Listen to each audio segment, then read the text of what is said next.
Сәлем достар, бүгін сіздермен осындай блинчиктен жасалатын рулеттерімді көрсететін боламын. Міндетті түрде мені YouTube арнама жазылып алыңыздар. Себебі сіздерге алдағы уақытта ерекше видеоларымды көрсететін боламын. Ал енді біз блинчигімізді дайындауға кірісеміз. Бізге алдымен сүт, бір жұмыртқа, қант, ас содасы, сұйық май, какао және шым-шым тұз, 70-80 грамм ұн қажет болады.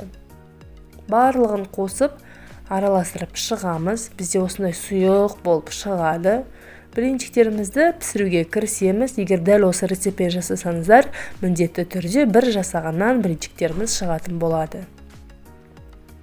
Енді біз осы заттармен қазір кремін жасауға кірісеміз. Сүтімізді темір ыдысқа құйып, газға қызуға қойып қоямыз. Ол қызғанша келесі бір ыдысқа бір жұмыртқамызды, қантымызды және де кукурузный крахмалымызды салып араластырамыз.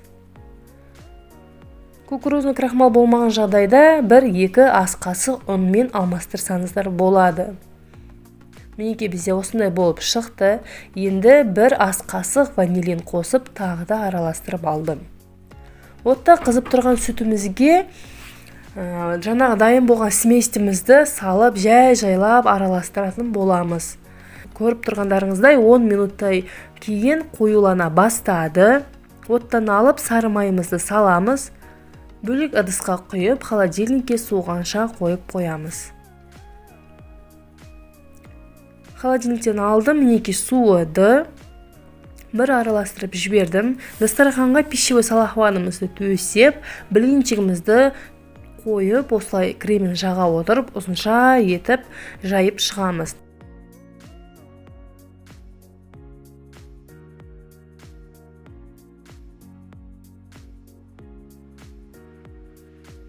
Кремдерімізді жағып болғаннан кейін рулет орағандай мінекей осылай орап аламыз. Ешқандай да қиындығы жоқ. Міндетті түрде жасап көріңіздер. Барлығын осылай орап алғаннан кейін тағы да салафанмен орап холодильникке бір 30-40 минутқа қойып қоямыз. Мінекей біздің рулеттеріміз дайын болды. Түрі де, дәмі де барлық жағынан ерекше болып шықты. Міндетті түрде жасап көріңіздер. Комментарияға жасасаңыздар жаза кетіңіздер. Сіздермен болған Нұргүл ас болсын.